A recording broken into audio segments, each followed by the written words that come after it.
ណាក៏វាមិនមែនជាមនុស្សពុករលួយដែរយ៉ាងណាក៏ដោយប៉ុណ្ណឹងគឺគ្រប់គ្រាន់បាត់ទៅហើយចាប់ពីថ្ងៃនេះទៅពួកគេទាំងអស់នេះនឹងក្លាយជាកូនអុកសម្រាប់ដាំក្របពូជរបស់គាត់ជាក់ជាមិនខានវើយនេះវាជារឿងអីឲ្យប្រកាសទៅស្រាប់តែពេលនោះទីហ៊ានម្នាក់ក៏រត់ស្រែកប្រកាសថាឯកអគ្គរដ្ឋទូតគួនឌឺបងគុណមីលីយេកំពុងតែយាងមកដល់ហើយម៉ែអើយឈ្មោះអីក៏ពិបាកហៅម៉ែលោកភ្លាមនោះគ្រប់គ្នាក៏ប្រញាប់អោនក្បាលគោរពបុរសចំណាស់ម្នាក់នោះមើលមួយផ្លែតក៏ដឹងថាជាអភិជនមានអំណាចធំណាស់ដែរបន្ទាប់មកបុរសចំណាស់នោះក៏និយាយឡើងថាខានជួបគ្នាយូរហើយតាណោះគ្រាន់តែឮឈ្មោះនោះភ្លាមកំឡោះយើងហាក់ដូចជាភ្ញាក់ព្រើតែម្ដងគិតដល់ចំណុចនេះការចងចាំចាស់ក៏ផុសឡើងអន្តរៀនចាំច្បាស់ណាស់ថាតាចាស់ម្នាក់នេះហើយជាសត្រូវចាស់ដែលពួកគេធ្លាប់ប្រយុទ្ធយ៉ាងស៊ីសាច់ហុតឈាមកាលពី400ឆ្នាំមុននោះគ្រាន់តែឮឈ្មោះមួយនេះវាបានបន្សល់ទុកនៅស្លាកស្នាមនិងគំនុំរាប់មិនអស់នៅក្នុងប្រទេសមួយនេះទៅហើយតែវានៅតែហ៊ានអ៊ុះមុខមកបង្ហាញខ្លួននៅចំពោះមុខគាត់ទៀតថ្លើមធំមែនកំពុងតែខឹងផងស្រាប់តែមានអភិជនម្នាក់រវល់តែដើរតាក់ជើងដួសព្រុសហើយចាស់ទឹកស្រាទៅទឹកជោកពេញខ្លួនតួឯកយើងតែម្ដងអាវ៉ាគៀនោះបញ្ញាប់សំទុះញ័រមាត់ចំណែកអានរៀនវិញបានត្រឹមតែសម្លឹងមុខចាំរួចតបថាមិនអីទេគាត់ក៏ដូររឿងភ្លាមដោយងាកទៅសួរខាថាម្នាក់នោះជានរណាគេខាលក៏ឆ្លើយតបវិញថាគាត់ឈ្មោះ Marcus Bierfield ឬបែបនេះអានរៀនក៏ញញឹមចង់មាត់រួចនិយាយតិចថាមើលទៅមិនមែនគ្រប់គ្នាសុទ្ធតែរលួយក្នុងអស់នោះទេហើយដោយសារតែសកម្មភាពលួចជួយបន្លំភ្នែករបស់អភិជនម្នាក់នេះហើយទើបធ្វើឲ្យកំហឹងរបស់គាត់ស្រត់ចុះបានបន្តិចវិញ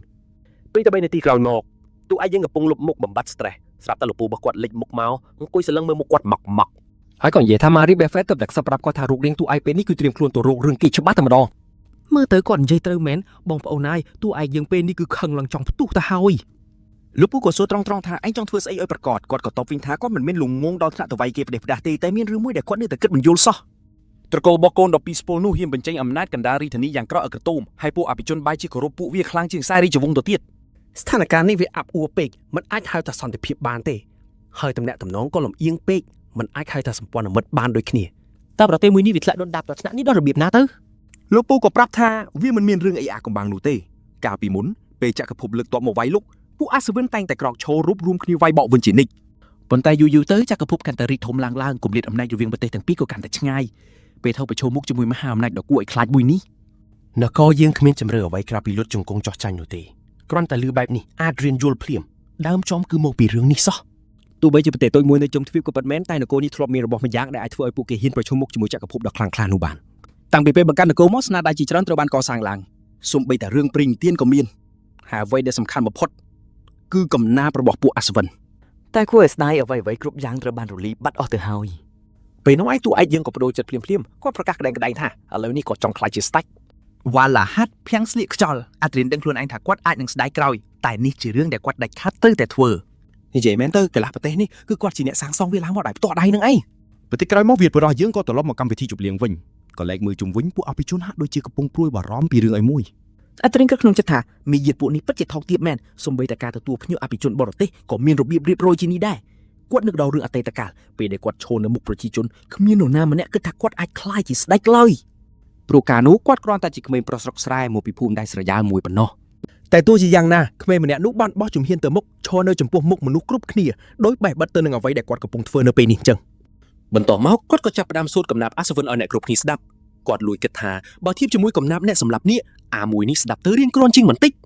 តែទោះជាយ៉ាងណាគ្មានពាក្យពេចន៍ណាដែលស័ក្តិសមនឹងស្ថានភាពពេលនេះជាងកំណាព្យមួយនេះទៀតទេហើយកាប់សេរីតែម្ដងស្រាប់តែមានមកុដនិងអាវធំលេចឡើងនៅលើខ្លួនក្មេងនេះយ៉ាងអស្ចារ្យវិនាទីនោះគ្រប់គ្នាបើភ្នែកធំសម្លឹងមកមើលកំឡោះយើងដោយការភ្ញាក់ផ្អើលហើយមិនចាំយូរពួកគេក៏ព្រមអោនក្បាលគោរពភ្លាមឃើញទេអញ្ចឹងទៅផ្សំភ្នែកអាដ្រីនក៏ប្រាប់ឲ្យពួកគេងើបបុកឡើងវិញប៉ុន្តែស្របពេលជាមួយគ្នានោះគាត់ស្រាប់តែមានអារម្មណ៍ថាមានធម៌ពលចម្លែកម្យ៉ាងកំពុងសាយភាយមកពេលងាកមើលទៅចំហៀងគាត់ក៏ឃើញនារីពាក់មួកក្រណាត់បិទមុខម្នាក់នាងទេមួកនោះចេញហើយព្រះហើយនាងគឺជា F នាងនិយាយដោយសំឡេងស្រទន់ថានាងពិតជាភ្ញាក់ផ្អើលណាស់ដែលនៅមានអ្នកចងចាំកំណាព្យ Siovalik នេះទៀតគ្រាន់តែឃើញមុខភ្លាមអាដ្រីនចំណាំនាងបានផ្លែតគាត់គិតក្នុងចិត្តទាំងផិតភ័យថាចុះហេតុអីបានជាមីឈួតនេះមកនៅទីនេះបានទៅវិញស្នាដៃដ៏ល្អឯកបំផុតដែលព្រះបានបង្កើតមកជាពូជសាសន៍ចិត្តល្អដែលមិនដែលបោះបង់សំបីតែជីវិតតូចតាចបំផុតអ្នកថែសួននៃទីវាលព្រៃស្ងាត់ដែលអាចរស់នៅបានយ៉ាងហោចណាស់300ឆ្នាំនិងអាចរស់ដល់1000ឆ្នាំឯណោះនេះហើយជារបៀបដែលមនុស្សលោកមើលឃើញពួកអែលប៉ុន្តែការពិតនៅពីក្រោយនោះពួកគេគឺជាពូជសាសន៍ដ៏ខូខើដែលយកភាពស្រស់ស្អាតធ្វើជានុយដើម្បីបញ្ឆោតសត្រូវឲ្យធ្លាក់ក្នុងសេចក្តីវិនាស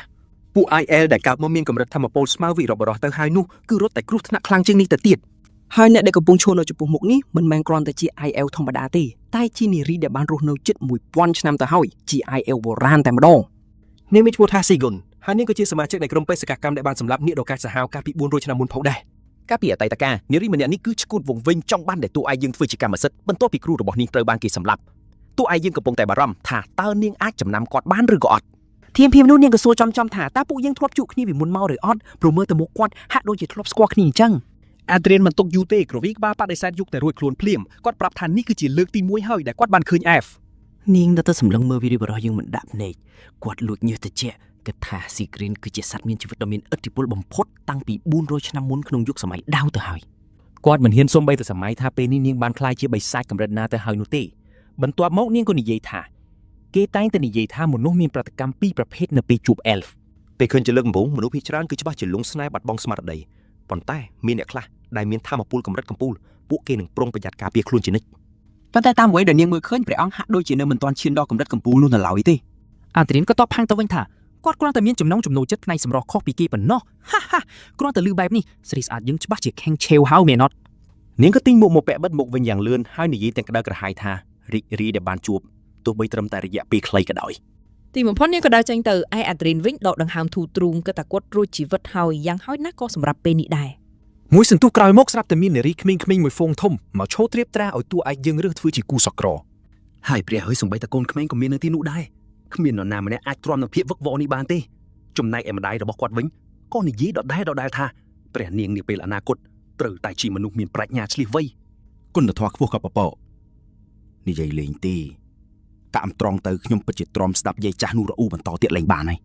យចំពេលកំពុងតែធុញថប់ស្រាប់តែទាហានម្នាក់រត់ចូលមកប្រកាសថាក្រុមប្រតិភូរបស់ពួកអែលកំពុងតែសុំចូលគាល់ស្ថានភាពប្រែប្រួលលឿនមែនទែនគឺសុំចូលគាល់ភ្លាមតែម្ដងហើយពេលនោះដែរក្មេងស្រីពាក់មួកកណាត់កាលពីមុនក៏ដង្ហាញខ្លួននាងនិយាយថា Sigin នៃកូនសម្ព័ន្ធមីសូថូសូមគោរពម្ចាស់ក្សត្រី Margarita ដ៏ស្រស់សោភាខ្ញុំក៏ទទួលស្គាល់ឈ្មោះរបស់នាងនៅពេលនេះដែរនាងបន្តថាវាពិតជាយូរណាស់មកហើយដែលពួកអែលមិនបានមកជន់ទឹកដីនេះហើយវាក៏ជារឿងដែលគួរឲ្យភ្ញាក់ផ្អើលដែរបន្ទាប់មក Sigrin ក៏ចូលសាច់រឿងតែម្ដងនាងនិយាយថាម្ចាស់ក្សត្រីហាក់ដូចជាកំពុងតែស្វែងរកគូស្រករឲ្យព្រះអង្គម្ចាស់មែនទេគ្រាន់តែសួរចប់នាងក៏ទាញមួកក្រណាត់ចាញ់បង្ហាញការពិតនាងគឺជា High Elf បើប្រៀបធៀបនឹងមនុស្សនាងគឺជាខ្សែរាជវង្សបុរាណជាន់ខ្ពស់បំផុតហើយអ្វីដែលកាន់តែអស្ចារ្យនោះអាយុរបស់នាងគឺប្រហាក់ប្រហែលនឹងព្រះអង្គម្ចាស់តែម្ដងខ្ញុំដឹងបាត់ទៅហើយថានឹងមានរឿងអ្វីកើតឡើងបន្តនោះនាងថែមតែបញ្ជាក់ទៀតថា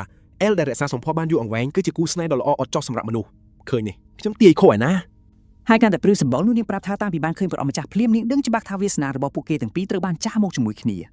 នេះវាលឿនពេកហើយបងប្អូនខាងតុកឯកយើងវិញស្លាំងមុខតែម្ដងគេដឹងច្បាស់ថាពួក Elf មិនដែលកុហកទេរឿងវាសនាអីហ្នឹងតើនាងនិយាយការពិតមែនទេមកចាក់ស្ត្រី Margarita អង្គុយគាំងស្ដាប់ទាំងភ្ញាក់ផ្អើលចំណែកអ្នកនៅក្នុងសាលាប្រជុំទាំងមូលក៏ចាប់ដើមផ្អើលឆោឡោជជែកគ្នាសួរថាតើវាជារឿងពិតដែរឬអត់ដូច្នេះអានរៀនក៏មិនបង្អង់យូរឡើយគេចាប់ទាញដៃក្មេងស្រីនោះយ៉ាងលឿនហើយប្រាប់ថាពួកគេត្រូវតែនិយាយគ្នាតែ2នាក់មួយភ្លាតសិនពេលតែ3នាទីក្រោយមកពេលនៅតែ2នាក់អាត្រៀងក៏សួរចំតែម្ដងឲ្យនាងប្រាប់ពីគោលបំណងពិតប្រាកដនៃនាងមកទីនេះនាងនៅតែធ្វើមិនដឹងដោយឆ្លើយថាមកទីនេះគ្រាន់តែដើម្បីពង្រឹងចំណងមិត្តភាពរវាងកូនសម្ព័ន្ធរបស់នាងនិងព្រះរាជាណាចក្រតែប៉ុណ្ណោះប៉ុន្តែអាត្រៀងមិនចាញ់បោកទេគេសម្លឹងមើលមុខនាងហើយបញ្ជាក់ថានឹងសួរ High Elf Sigin ម្ដងទៀតចុងក្រោយអ្នកប្រហារជីវិតដែលរែកពុនកម្មពីនៃការសម្លាប់រង្គារាប់សតវត្សនិងជាម្ចាស់ដាវនៃកុលសម្ព័ន្ធមីសូថូគេសួរចំថាតើគោលដៅរបស់នាងគឺមកស៊ើបអង្កេតឬមួយក៏មកប្រហារជីវិតគ្រាន់តែលឺភ្លាមទៅមុខរបស់ក្មេងស្រីក៏ប្រែប្រួលមួយរំពេចនាងសួរដល់ការសង្ស័យថាតើគេដឹងរឿងរ៉ាវរបស់នាងច្បាស់យ៉ាងនេះដោយរបៀបណាអាត្រៀនបានត្រឹមឈរសម្លឹងមើលទាំងស្ងប់ស្ងាត់ក្នុងចិត្តគេដឹងច្បាស់ថានាងគឺជាបិសាចដ៏គួរឲ្យខ្លាចដែលកម្លាំងរបស់គេបច្ចុប្បន្នគឺមិនអាចប្រៀបធៀបជាមួយនាងបានសូម្បីតែបន្តិចហើយបើនាងពិតជាអាចទទួលអារម្មណ៍ពីវាសនារបស់គេមែននោះមានន័យថាកម្រិតធម៌ពលរបស់នាងខ្ពស់កប់ពពកអាចមើលឃើញអតីតកាលដែលដិតដាមនៅក្នុងព្រលឹងរបស់គេបានភ្លាមនោះក្មេងស្រីក៏និយាយគំរាមថាបើគេដឹងថានាងជាអ្នកប្រហារជីវិតទៅហើយតើគេមិនដឹងទេឬថាការឈោះស្ងៀមបែបនេះវាជារឿងដែលល្ងងខ្លៅបំផុតនោះប៉ុន្តែតួឯកប្រុសយើងមិនញញើតឡើយគេក៏បានព្រមាននាងវិញថាគេយល់ច្បាស់ណាស់ព្រោះគេក៏ដឹងដែរថាការនិយាយច្រើនពេកនៅចំពោះមុខអ្នកប្រហារជីវិតវាគឺជារឿងដែលល្ងងខ្លៅដូចតែគ្នានឹងទោះយ៉ាងណាក៏ដោយគេសូមឲ្យនាងបញ្ចប់រឿងញញែងញញែនេះទៅហើយកុំមករំខានដល់វាសនារបស់គេអីគេដឹងថានៅពេលនេះនាងគ្រាន់តែមានការចង់ដឹងចង់ឃើញពីគេប៉ុណ្ណោះហើយបើរឿងនេះនៅតែបន្តវាសនាដ៏តូចតាចរបស់មនុស្សម្នាក់នេះនឹងត្រូវវិនាសសាបសូន្យនៅក្នុងកណ្ដាប់ដៃរបស់ El Chukwu Dilia ម្នាក់មិនខានបើចង់រស់គេត្រូវតែធ្វើឲ្យនាងចាប់អារម្មណ៍គេឲ្យកាន់តែខ្លាំងបន្ទាប់មក Sigrin ក៏សួរចំថាតើការពិតទៅគេជាអ្នកណាឲ្យប្រកាសគេឆ្លើយយ៉ាងត្រជាក់ថានៅពេលនេះគេគ្រាន់តែជាព្រះអង្គម្ចាស់ដ៏កំសត់ម្នាក់ដែលត្រូវឪពុកបង្កើតរបស់ខ្លួនបោះបង់ចោលតែប៉ុណ្ណោះ ហើយបើនេះចង់ដឹងរឿងវ័យបន្ថែមទៀតនេះមានតែរងចាំមើលបន្តទៀតទៅគ្រាន់តែលើកបែបនេះក្មេងស្រីក៏ភ្ញាក់ផ្អើលហើយរអ៊ូថានាងដឹងតាំងពីដំបូងមកម្លេះថាមានរឿងមិនប្រក្រតីនៅទីនេះ ព្រោះថាថ្នាក់លើច្បាស់ជាមិនបញ្ជូននាងឲ្យមកធ្វើបេសកកម្មដ៏ល្ងងខ្លៅបែបនេះទេប៉ុន្តែពេលនេះនាងយល់ហើយថាអ្វីៗទាំងអស់គឺដោយសារតែគេនេះឯង ចំណែកតួឯកដ៏កំសត់របស់យើងកំពុងតែចង់ដើរចេញពីទីនេះឲ្យលឿនបំផុតគេគិតក្នុងចិត្តថានាងនៅតែជាស្ត្រីដ៏គួរឲ្យខ្លាចនិងរំខានសតិអារម្មណ៍ដដែល មួយសន្ទុះក្រោយមកទស្សនវិជ្ជាក៏ត្រឡប់មកកាន់សាលាប្រជុំវិញហើយព្រះហើយអ្នកទាំងពីរដើរកាន់ដៃគ្នាចូលមកយ៉ាងផ្អែមល្ហែមតែម្ដងពួកគេដើរមកឈរនៅចំពោះមុខម្ចាស់កាស្ត្រីហើយអាត្រៀនក៏ប្រកាសថាគេមានរឿងត្រូវបញ្ជាក់គឺគេយល់ព្រមទទួលយកការភ្ជាប់ពាក្យជាមួយក្មេងស្រីម្នាក់នេះនឹងហើយបងប្អូនរឿងនេះវិវត្តពី0ទៅដល់100លឿនហួសស្មានតែម្ដង ក្នុងចិត្តគេគិតថាគេពិតជាមិននឹកស្មានសោះថានឹងមានថ្ងៃមួយដែលគេត្រូវហៅឈ្មោះក្មេងស្រីនេះដោយភាពស្និទ្ធស្នាលបែបនេះសោះ រឿងធំបែបនេះមិនអាចសម្រេចចិត្តលឿនពេកនោះទេដូច្នេះគេនឹងសុំពេលដើម្បីសង្កេតមើលស្ថានភាពសិនលេះល្អមែន គេគិតថាសម្រាប់ម្ចាស់ក្សត្រីនេះគឺជាពេលវេលាដ៏វែងអន្លាយមួយសម្រាប់ពួកគេពិចារណាចំណែកសម្រាប់សៀននេះគឺជាពេលដែលនាងត្រូវរងចាំមើលការធំធាត់របស់គេប៉ុន្តែសម្រាប់ប្រពន្ធផ្ទាល់វាគឺជាពេលវេលាដ៏សំខាន់បំផុតដើម្បីប្រមូលកម្លាំងឲ្យបានខ្លាំងគ្រប់គ្រាន់ក្នុងការរត់គេចចេញពីអែលដ៏ឈួតលីលីម្នាក់នេះបើទីក្រោយមកសាច់រងក៏កាត់ទៅកាន់ព្រះអង្គម្ចាស់មួយអង្គទៀតដែលកំពុងតែផ្ទុះកំហឹងយ៉ាងខ្លាំងគេស្រែកថាអត្ថប្រយោជន៍តែមួយគត់ដែលតួឯកយើងមានលើគេគឺអាសិទ្ធពីកំណើតដ៏ចង្រៃនោះឯងកាលពីពេលថ្មីៗនេះលោកពូស្រាប់តែប្រកាសគាំទ្រគេហើយថែមទាំងយកបានផ្កានៃមន្ទីរតោដៃទៀតចុះពេលនេះអាតួឯកយើងបែរជាបានជាប់ពាក្យជាមួយអែលនោះទៀតអ្នកណាស្ងប់ចិត្តបានទៅទោះយ៉ាងណាក៏ដោយក៏វាមិនសំខាន់ដែរព្រោះគេមានកាលវិភាគត្រូវឡើងសង្វៀនប្រកួតជាមួយតួឯកយើងក្នុងពេលឆាប់ៗនេះហើយមើលទៅអាចង្រៃនេះមិនមានបំណងល្អទេបំណងចង់យកជីវិតតែម្ដងមិនយូរប្រហែលពេលវេលានៃការប្រកួតក៏បានឈានចូលមកដល់ពុតធោអើយលឿនយ៉ាងនេះតួឯកប្រុសយើងគឺសែនត្រជាក់ដូចទឹកអំបិលស្របពេលដែលព្រះអង្គម្ចាស់ម្នាក់ទៀតអួតថាគេបានត្រៀមខ្លួនរួចរាល់ហើយថែមទាំងហៅទស្សនិកជនមកមើលទៀតផងគេសួរឌឺថាតើបងប្រុសពេញចិត្តនឹងទស្សនវិជ្ជានេះទេគេថែមទាំងឌឺដងទៀតថាសង្ឃឹមថាគេនឹងមិនធ្វើឲ្យទស្សនិកជនខកបំណងឡើយក្នុងការវាយកន្តិចបងប្រុសខ្លួនឯងនោះចំណែកអាត្រៀនវិញគ្រាន់តែដកដង្ហើមធំរួចនិយាយវាយបកវិញយ៉ាងចាស់ដៃថាគេបានកត់សម្គាល់យូរហើយតែអាប្អូននេះពិតជាចូលចិត្តនិយាយច្រើនមែនទែនរំខានសោតប្រសាទណាស់ ក្មេងឈាមរាវដែលកំពុងតែឆេះដុំស្ទុះចូលទៅវាយអេត្រៀនមួយទំហឹងប៉ុន្តែកំឡោះយើងនិយាយថាមុននេះគិតថាលេងសើចជាមួយបន្តិចទេតែបញ្ញាព្រោះរវល់ខ្លាំងមែនតែន ចប់ហ្គេម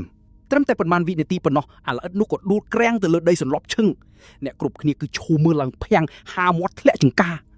ាអាស្រិតអ្នកទៀតក៏ដូចគ្នាគេលួចគិតក្នុងចិត្តថាព្រះជាម្ចាស់ហើយនេះពិតជាព្រះអង្គម្ចាស់ទី1ដែលគេស្គាល់មែនទេសាហាវម្លេះគ្រប់យ៉ាងត្រូវបានបញ្ចប់អ្នកឈ្នះត្រូវបានប្រកាសជាផ្លូវការហើយអេដ្រៀនវិញមិនខ្ជះខ្ជីពេលសំបី1វិនាទីដើរចេញពីទីនោះយ៉ាងសង្ហាមិនយូរប៉ុន្មានពីចចាមអារាមក៏ចាប់ផ្ដើមសាយភីពេញនគរដំណឹងដែលថាព្រះអង្គម្ចាស់ Gilhan ចាញ់អេដ្រៀនយ៉ាងអាម៉ាស់ងាកមកមើលអាល្អិតនោះវិញគាត់ទៅដឹងខ្លួនព្រាមស្រាយប្រាប់គេឲ្យរៀបចំអាវក្រោះភ្លាម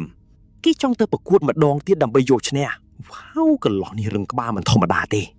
ស្របពេលនោះអាសរិតម្នាក់ទៀតក៏ចូលមកប្រាប់ថាព្រះអង្គម្ចាស់បានចាក់ចេញពីរាជធានីបាត់ស្រមោលជាមួយលោកកុងវ៉ាឡាហាតតាំងពីប្រកួតចប់ម្លេះគោលដៅគឺភាគខាងជើងកន្លែងដែលគ្រួសារវ៉ាឡាហាតគ្រប់គ្រងតាមផ្លូវធ្វើដំណើរទៅកាន់ទីនោះវ៉ាឡាហាតបានសរសើរថាគេជិះសេះប្រកែកជាងមុនឆ្ងាយណាស់អេត្រៀនញញឹមឲ្យឆ្លើយថារឿងប៉ុណ្ណឹងមិនពិបាកទេត្រូវអត់បន្ទាប់មកគេក៏បដូរប្រធានបទដោយសួរពូរបស់គេថាហេតុអីចាំបាច់បញ្ញាប់បញ្ញាលម្លេះព្រោះថាមើលទៅពិធីជប់លៀងទើបតែបញ្ចប់មិនបាញ់មិញសោះតាមពិតទៅគាត់គួរតែសម្រាប់2ឬ3ថ្ងៃសិនទើបជាការល្អតែស្ដាប់ចម្លើយរបស់អេត្រៀនណាគេតបយ៉ាងត្រជាក់ភ្លេចថារាជធានីមួយនេះគ្មានកន្លែងសម្រាប់គេឈរជើងទៀតទេគេគ្មានបំណងចង់នៅរួមនឹងហើមជាមួយពួកមនុស្សដែលមិនស្គាល់ម្ចាស់ប្រទេសខ្លួនឯងហើយចាំតែអោនក្បាលលិតស្បែកជើងឲ្យពួកឆ្កែបំរើចក្រភពនោះឡើយសំដីចាក់ដោតខ្លាំងណាស់ម្យ៉ាងវិញទៀតគេមានអារម្មណ៍ថាស៊ីចង្វាក់ជាមួយពួកអសរិតជាងពួកអភិជនទៅទៀតចំណែកពួករបស់គេក៏យល់ស្របដោយប្រាប់ថាពួកអសរិតមិនសូវមានល្បិចទីកលដោយអភិជនមែនតែពួកគេប្រកាន់ច្បាប់ទម្លាប់តឹងរឹងណាស់ពួកគេបន្តការសន្ទនាដ៏គួរឲ្យធន់នេះបន្តិចទៀតហើយលោកពូក៏និយាយត្រង់ៗថាគាត់មានអារម្មណ៍ថាគួយប្រុសរបស់គាត់ម្នាក់នេះហាក់ដូចជាកំពុងតែលេងសើចនឹងជីវិតខ្លួនឯងពេកហើយតែអេត្រៀនមានហេតុផលរបស់គេគិតក្នុងចិត្តថាបើនៅចំណាយពេលយូរជាងនេះទៀតគេច្បាស់ជាត្រូវគេចាប់បង្ខំឲ្យរៀបការជាមួយយាយឈួតនោះមិនខានទេហើយអ្នកដឹងអត់ការពីអតីតកាលអ្នកណាដែលធ្លាក់ចូលក្នុងរឿងនេះគឺចាប់ជីវិតទាំងអស់ដូច្នេះគេត្រូវតែប្រឹងបង្កើនកម្លាំងឲ្យខ្លាំងមុនពេលរឿងអាក្រក់នោះធ្លាក់មកដល់ហើយដើម្បីអាចវិវត្តខ្លួនឲ្យបានលឿនបំផុតវាមានកន្លែងតែមួយគត់ដែលអាចធ្វើឲ្យគេខ្លាចជាកម្ពស់មនុស្សបានកន្លែងដែលរុញច្រានដែរកំណត់របស់មនុស្សឲ្យដល់ចំណុចកំពូលកន្លែងដែលបង្កើតវីរបុរសរាប់មិនអស់ហើយកន្លែងនោះច្បាស់ណាស់គឺជាសមរភូប្រយុទ្ធដ៏ក្តៅគគុកនិយាយមិនទាន់ផុតពីមាត់ផងវ៉ាឡាហាត់ក៏ចង្អុលប្រាប់ថាជ្រលងភ្នំទាំងនេះគឺជាជួរភ្នំផ្លែដាវវាគឺជាខ្សែត្រៀមជួរមុខដែលគ្រួសាររបស់គាត់បានយកជីវិតមកបដូរដើម្បីការពាររហូតមកញាក់មកមើលតួឯករបស់យើងវិញញ័រឡើងញាក់សាច់ព្រោះតែភាពត្រជាក់តែគេប្រាប់ខ្លួនឯងថាត្រូវតែខំប្រឹងសម្របខ្លួនជាមួយអាកាសធាតុនេះឲ្យបានលឿនបំផុតពេលងាកទៅមើលក្បែរនោះអាវិនក៏កំពុងតែឈរញ័រដូចគ្នាអេដ្រៀនឃើញបែបនេះក៏សួរនាំពីសុខទុក្ខតែនារីរឹងមាំម្នាក់នេះឆ្លើយថាហាក់បីដូចជាគ្មានរឿងអ្វីកើតឡើង ឃើញបែបនេះអេដ្រីនក៏ប្រាប់ថាបើទ្រាំលែងបាននាងអាចផ្លាស់ប្ដូរវេនជាមួយអ្នកផ្សេងបានគ្រប់ពេលតែនាងឆ្លើយតបវិញយ៉ាងមុតមមថាក្នុងនាមជាអសរិតម្នាក់គ្មានថ្ងៃដែលនាងត្រូវស្វែងរកភាពស្រណុកសុខស្រួលផ្ទាល់ខ្លួនឡើយចិត្តសឿងណាស់សម្ដីនេះធ្វើឲ្យអេដ្រីនលួចសរសើរក្នុងចិត្តគេគិតថាសំណាងល្អហើយដែលយ៉ាងហោចណាស់ក៏មានអ្នកដែលមានឆន្ទៈមុតស្រួចបែបនេះនៅក្បែរខ្លួនដែរប៉ុន្តែងាយទៅមើលពូអ្នកផ្សេងឯណោវិញរអ៊ូទាំមិនឈប់ថាមកទីនេះដោយសារតែរាជបញ្ជាបង្ខំបើសិនជាខានៅទីនេះវិញមនុស្សពួកនេះច្បាស់ជាត្រូវគេចាត់ការឲ្យនៅស្ងៀមបាត់ទៅហើយ ស្រាប់តែការចងចាំមួយផុសឡើងជាទស្សនវិជ្ជាដែលព្រះមហាក្សត្របានប្រកាសយ៉ាងដាច់អហង្ការថាកងអសរិទ្ធរាជវង្សមិនមែនជាកងទ័ពផ្ទាល់ខ្លួនរបស់គេទេ និយាយឲ្យខ្លីទៅនោះហើយជាមូលហេតុដែលខាលมันអាចរួមដំណើរមកភាគខាងជើងនេះបានហើយទោះបីជាម្ចាស់រាងកាយនេះធ្លាប់សាងកំហុសឆ្គងរាប់មិនអស់ក៏គេនៅតែជាសាច់ឈាមបង្កើតរបស់ព្រះអង្គដែរ តែនិយាយមែនណាអាកប្បកិរិយារបស់ព្រះមហាក្សត្រមើលទៅហាក់ដូចជារឹងរូសជ្រុលពេកហើយវាច្បាស់ណាស់ថាត្រូវតែមានរឿងរ៉ាវលាក់កំបាំងអ្វីមួយនៅពីក្រោយការសម្រេចចិត្តនេះ ត្រឡប់មកបច្ចុប្បន្នវិញវ៉ាលហាត់ស្រែកបញ្ជាឲ្យគ្រប់គ្នាបន្ថែមលបឿនព្រោះបើយូរតែបន្តិចពួកគេច្បាស់ជាត្រូវជាប់គាំងនៅកណ្ដាលព្យុះទឹកកកនេះមិនខានទេ ពេលវេលាជាតែរំកិលទៅមុខស្ថានភាពកាន់តែយ៉ាប់យឺនរហូតដល់វ៉ាលហាត់បញ្ជាឲ្យបោះបង់រទេះសេះចោលទាំងអស់ហើយប្រើតែសេះដើម្បីបន្តដំណើរទៅមុខដោយធ្វើជើងជំនួសវិញ អេត្រិនលួចភ្ញាក់ផ្អើលព្រោះពូរបស់គេហ៊ានដល់ថ្នាក់ប្រើធម្មពលម៉ាណាដើម្បីបញ្ចេញសម្លេងស្រែកបញ្ជាបន្ទាប់មកទូឯកយើងក៏ស្រែកហៅអាដេលីហើយលោកដៃជួយគ្រានាងចុះពីទេស្របពេលនោះដែរអារវិនក៏លេចមុខមកក្បែរហើយសួរដោយក្តីបារម្ភថាតើគេមិនអីទេឬស្ថានភាពពេលនេះគឺតានតឹងខ្លាំងខ្យល់ព្យុះកាន់តែបក់ខ្លាំងឡើងធ្វើឲ្យអេត្រិនចាប់ផ្ដើមឆេះដុំមែនទែនហើយគេងាកទៅប្រាប់អាវិនឲ្យមើលថែអាដេលីរួចស្រែកបញ្ជាដាច់ខាតឲ្យពួកល្ងីល្ងើទាំងនោះទម្លាក់ខែលចោលភ្លាម ព្រោះកាន់ខែលធំបែបនេះវាមានតែធ្វើឲ្យខ្យល់ព្យុះគួយផាត់ពួកគេប៉ើងបាត់តែប៉ុណ្ណោះពួកគេត្រូវតែបោះបង់ចោលនៅរាល់សម្ភារៈធ្ងន់ទាំងអស់ដោយរក្សាទុកត្រឹមតែដាវប្រចាំកាយទើបអាចរស់បានរាល់ជំហាននីមួយៗនៅក្នុងព្យុះតកកនេះវាធ្ងន់ដូចជាមានដុំថ្មចងជាប់ជើងអញ្ចឹងហើយអ្វីដែលកាន់តែអាក្រក់ទៅទៀតនោះគឺកម្លាំងរបស់ពួកគេម្នាក់ៗចិត្តរីងស្ងួតអស់ទៅហើយទៀនមួយចំនួនចាប់ដាំទប់លែងជាប់ហើយដួលគោលលើគ្នាតែអេត្រៀនដែលដើរនៅខាងមុខក៏ប្រញាប់រត់ត្រឡប់មកវិញស្ទុះទៅទាញទាហានដែលដួលនោះហើយលាដាក់លើស្មាយ៉ាងងាយស្រួលអ្នកឲ្យកម្លាំងសាហាវដោយប៊ីសាចពួកគេនៅតែខំមាត់សង្កត់ចិត្តបន្តដើរទម្លុះព្យុះតកកឆ្ពោះទៅមុខជានិច្ចហើយនៅទីបំផុតស្រមោលនៃបន្ទាយដ៏ធំមហិមាក៏លេចចេញមកនៅនឹងមុខពួកគេ ប៉ុន្តែរឿងនេះគួរឲ្យអស់សំណើចបំផុតនោះគឺគ្រាន់តែពួកគេឈានជើងចូលដល់បន្ទាយភ្លាមអាព្យុះកំហុយនោះក៏រលីបាត់ភ្លាមតែម្ដងមេឆ្លាស់ល្អហាក់ដូចជាខ្យល់ព្យុះមុននេះគ្រាន់តែជាការយល់ស័ព្ទអញ្ចឹងរឿងពិតតែដូចប្រលំលោកគ្រានោះលេខពូវ៉ាលហាតក៏ដើរទៅឈរយ៉ាងសង្ហានៅពីមុខខ្លោងធូធំរួចប្រកាសយ៉ាងអលរិចក្នុងនាមជាអ្នកគ្រប់គ្រងទឹកដីនេះនិងជាមេបញ្ជាការកម្ពុជានៃកងពលទី3របស់ព្រះរាជាណាចក្រក៏បានសម្ដែងការស្វាគមន៍យ៉ាងកក់ក្ដៅបំផុតចំពោះវត្តមានរបស់ព្រះអង្គម្ចាស់ទី1 កំឡុះសង្ហារបស់យើងក៏លេចមើលជុំវិញខ្លួនតែក្តីរំភើបពោពេញតែក្តីសង្ឃឹមខណៈដែលពូរបស់គេញញឹមហើយពោលពាក្យស្វាគមន៍មកកាន់ប្រាសាទរដូវរងា និយាយពីប្រាសាទរដូវរងានេះបន្តិចវាគឺជាបន្ទាយដ៏រឹងមាំដែលស្ថិតនៅដាច់ស្រយាលភាគខាងជើងបំផុតនៃព្រះរាជាណាចក្រគោលដៅតែមួយគត់របស់វាគឺធ្វើជាខែលការពារទប់ទល់នឹងការឈ្លានពានរបស់ពួកបិសាចសម្រាប់ទាហានធម្មតាការដែលត្រូវគេបញ្ជូនមកទីនេះគឺប្រៀបដូចជាធ្លាក់នរកទាំងរស់អញ្ចឹងហើយពួកអភិជនតែងតែនាំគ្នាវាយតម្លៃនិងចង់កេងចំណេញពីឥទ្ធិពលនយោបាយរបស់ប្រាសាទមួយនេះជានិច្ច ប៉ុន្តែអ្នកដឹងទេសម្រាប់អ្នកដែលកើតនឹងធំធាត់លើទឹកដីទឹកកកមួយនេះវិញវាគឺជាកាតព្វកិច្ចដ៏ខ្ពង់ខ្ពស់និងជាមោទនភាពបំផុតនៅក្នុងមួយជីវិតរបស់ពួកគេទៅហើយឈុតកាត់មកដល់បុរសម្នាក់ដែលឈរនៅទីនោះគេបានណែនាំខ្លួនឯងថាឈ្មោះ Vicente ហើយចាប់ពីថ្ងៃនេះតទៅគេនឹងបញ្ចប់តួនាទីជាមេបញ្ជាការស្ដីទីនេះហើយរួចត្រឡប់ទៅកាន់តំណែងដើមជាមេបញ្ជាការកងអនុសេនាធំវិញដោយគេនិយាយទាំងស្នាមញញឹមថាពិតជារីករាយណាស់ដែលឃើញលោកពុកត្រឡប់មកវិញដោយសុវត្ថិភាពបែបនេះ លោកវ៉ាឡាហាត់សរសើរថារឿងនេះធ្វើបានល្អកប់សេរីទាំងខ្ញុំនិងទូឯងយើងគឺគៀងតែម្ដងនឹកស្មានមិនដល់ថាលោកពូរបស់គេមានកូនប្រុសសោះគឺគិតទៅពួកគេទាំងពីរពិតជាមុខដូចគ្នាបេះបិទអ្វីដែលកាន់តែយ៉ាប់នោះគឺចរិតលក្ខណៈរបស់ពួកគេក៏កាចដូចគ្នាទៀត ភ្លាមនោះលោកវ៉ាឡាហាតក៏បានណែនាំទូឯកយើងដោយប្រាប់ថានេះគឺព្រះអង្គម្ចាស់អាដ្រៀន ក្មេងប្រុសនោះក៏អោនក្បាលគោរពហើយប្រាប់តាគេឈ្មោះ Vicente មកពីតកូវ៉ាឡាហេតអាដ្រៀនសម្លឹងមើលទៅគេរួចតបថារីករាយណាស់ដែលបានស្គាល់ តែក្នុងចិត្ត Vicente វិញកំពុងពុះកញ្ជ្រោលដោយកំហឹងគេគិតថាបន្ទាយរដូវរងាគឺជាកន្លែងរបស់ចម្បាំងពិតប្រាកដមិនមែនជាកន្លែងសម្រាប់មនុស្សល្ងងដែលត្រូវគេដេញចេញពីរាជធានីមកដើរលេងសប្បាយនោះទេ ចាប់ផ្ដើមភ្លាមគឺមានរឿងយល់ច្រឡំគ្នាទៅហើយកំឡោះនេះក៏ចង់ដឹងថែមទៀតថាហេតុអ្វីបានជាគេនាំឪពុករបស់ខ្លួនមកទីនេះម្ដងទៀតគេសួរចំតែម្ដងថាតើវាមានរឿងឈួតយកអ្វីកាត់ឡើងឲ្យប្រកប លោកឪពុកក៏តបវិញថាគាត់សម្រេចចិត្តធ្វើជាគ្រូបង្វឹករបស់ក្មេងនេះហើយគាត់នឹងស្នាក់នៅក្នុងព្រះរាជាណាចក្រសិនសម្រាប់ពេលនេះដោយសារអត់យល់សាច់រឿងកូនប្រុសក៏សួរត្រង់ថាតើពុកមិនបានបបងទូឯកយើងចោលទេឬព្រោះតែគេជានាមឿនល្ងងនោះ លឺបែបនេះបរិយាចំណាស់ក៏ងាកមកចេញរួចនិយាយយ៉ាងមានអត្ថន័យថាមនុស្សយើងតែអាចផ្លាស់ប្ដូរបានជានិច្ច ដូច្នេះគាត់មានតែសំណុំពរមួយគត់គឺចង់ឲ្យកូនប្រុសសាកល្បងតាមដានមើលទូឯកយើងដោយកុំទាន់វាយតម្លៃមុនឲ្យសោះបើសន្ទុះក្រោយមកវ៉ាឡាហាតក៏សួរពីវឌ្ឍនភាពនៃការបោះសម្អាតបិសាចចេញពីភូមិថាតើទៅដល់ណាហើយ Vicente រីកាថាចំនួនពួកវាបានថយចុះច្រើនតែនៅមានតំបន់ខ្លះមិនទាន់ជិះរួចហើយដោយសារតែឪពុករបស់គេមកដល់ពួកគេនឹងចាប់ផ្ដើមសកម្មភាពតែម្ដង ពួកឯងយើងក៏ឈរស្ដាប់យ៉ាងស្ងៀមស្ងាត់ខណៈអ្នកនៅទីនោះបញ្ជាក់ថាបញ្ហាធំបំផុតពេលនេះគឺពពួកអកពួកវាមានគ្នាប្រហែលទៅជា20ក្បាលបានបោះទីតាំងនៅច្រកជួរភ្នំជាមួយនឹងចំនួនប៉ុណ្ណេះវាពិតជាពិបាកសម្រាប់កងព្រៃឈើដែលមានត្រឹមតែធ្នូណាហើយនេះហើយទៅពួកគេត្រូវគេរើសក្រុមអសវិនពីក្នុងបន្ទាយមកជួយសង្គ្រោះ ភ្លាមនោះអាត្រៀនក៏កាត់កងការសន្ទនាដោយប្រកាសក្តែងថាគេនឹងចេញមកចាត់ការរឿងរញ៉េរញ៉ៃមួយនេះបរិះនៅក្បែរនោះព្រមានថាពួកអុកនៅទីនេះមិនមែនលំទេបើមានរឿងខុសឆ្គងវាអាចធ្វើឲ្យប្រតិបត្តិការកងព្រៃឈើជួបបញ្ហាធំមិនខានលើបែបនេះអាត្រៀនក៏ងាកទៅសួរលោកពូរបស់គេដែលកំពុងសួរកំប្រុសបន្តអំពីទំហំនិងកម្លាំងពិតប្រាកដរបស់ពួកអុកគិតត្រឹមពេលនេះគឺគេឃើញមានយ៉ាងច្រើនបំផុតចំនួន20ក្បាល ហើយទោះបីជាមិនទាន់ច្បាស់ថាមានមេតបឬគ្រូមន្ត្រាអកឬអត់ក៏ពួកគេមិនអាចទម្លាក់ការប្រុងប្រយ័ត្នក្នុងរឿងនេះបានឡើយ ក្រោយមកលោកវ៉ាឡាហេតក៏ងាកមកសួរអាត្រៀនចប់ថាតើគេមានទំនុកចិត្តកម្រិតណា ស្រាប់តែវីសិនតេស្ទូម៉តភ្លាមថាច្រកចូលនោះគឺជាផ្លូវសំខាន់បំផុតរបស់កងព្រៃឈើបើសិនជាទីនោះខ្លាចជាសមរភូមិប្រយុទ្ធការងារទៅថ្ងៃមុខនឹងកាន់តែពិបាកទ្វេដងមិនខាន ហើយបើសុវត្ថិភាពប្រងម្ចាស់មានបញ្ហាទៀតតំណែងរបស់វ៉ាឡាហាតក៏នឹងត្រូវរង្គោះរង្គើដែរស្ដាប់ការវិភាគនេះហើយអាត្រៀនលួចសរសើរក្នុងចិត្តថាលោកពូពិតជាមានកូនប្រុសដ៏ឆ្លាតវៃមែន ពួកគេក៏បន្តរៀបចំយុទ្ធសាស្ត្រប្រយុទ្ធប៉ុន្តែវីសិនតេវិញមើលទៅដូចជាមិនសូវពេញចិត្តនឹងរឿងនេះទាល់តែសោះមិនយូរប៉ុន្មានតួឯងយើងក៏យកដំណឹងនេះទៅប្រាប់ក្រុមអសវិនរបស់ខ្លួនថាគេបានទទួលបេសកកម្មទៅកម្ចាត់ពួកអុកដែលមានចំនួន20ក្បាល អ្នកនៅទីនោះព្យាយាមរកលេសកិច្ចវេះដោយអះអាងថាតួនាទីរបស់ពួកគេគឺត្រឹមតែការពារព្រះអង្គម្ចាស់ប៉ុណ្ណោះ ប៉ុន្តែអាត្រៀនតបយ៉ាងលយថាល្អណាស់ព្រោះបើចង់ការពារគេគឺត្រូវតែដើរតាមគេចូលសមរភូមិហើយ អូខេគ្រប់យ៉ាងត្រូវបានសម្រេចកំឡោះយើងដើរចេញទៅគិតថាទោះចូលចិត្តឬអត់ពួកគេគឺជាកូនចៅរបស់គេដូច្នេះត្រូវតែមកវឹកឲ្យសាហាវទៅបានការ មើលដំបូងដូចជាមិនសូវបានការប៉ុន្តែដោយសារតែពួកគេជាក្រុមព្រឹសចេញពីតកូលអភិជនយ៉ាងហោចណាស់ក៏មានជំនាញប្រយុទ្ធគូសមដែរ ទោះបីជាអ្នកខ្លះមើលទៅគួរឲ្យសង្ស័យបន្តិចព្រោះជំនាញពិតរបស់ពួកគេគឺការសួរចម្លើយនិងការបន្លំខ្លួនក៏ដោយ បន្តិចក្រោយមកអ្នកដែលត្រូវនាំផ្លូវតួឯងយើងគឺវិសិនតេផ្ទាល់តែម្ដងគេបានប្រាប់ថាព្រះអង្គម្ចាស់ប្រហែលជាមិនដឹងរឿងនេះទេប៉ុន្តែបើសិនជាបេសកកម្មនេះបរាជ័យគេនឹងត្រូវប្រឈមមុខនឹងបញ្ហាធំហួសពីការស្មានទៅទៀតអ្នកទាំងពីរចេះតែឌឺដងដាក់គ្នាទៅវិញទៅមកហើយភ្លាមនោះប្រព័ន្ធមុខងារក៏លោតបង្ហាញប្រាប់អាត្រៀនថាវាមិនអាចបើកមើលផ្ទាំងព័ត៌មានកម្រិតធម្មពលបានទេ ភ្លាមនោះអាត្រៀនគិតក្នុងចិត្តថាម៉ាអ៊ីមនេះយ៉ាងហោចណាស់ក៏ជាអសវិនកម្រិតខ្សែចង្វាក់ទី3ដែរពិតជាមិនធម្មតាមែន ហើយមានតែអសវិនម្នាក់ប៉ុណ្ណោះនៅពីក្រោយពួកគេដែលជាកងព្រៃឈើពិតប្រាកដក្រៅពីនឹងគឺជាអសវិនបន្លំខ្លួនទាំងអស់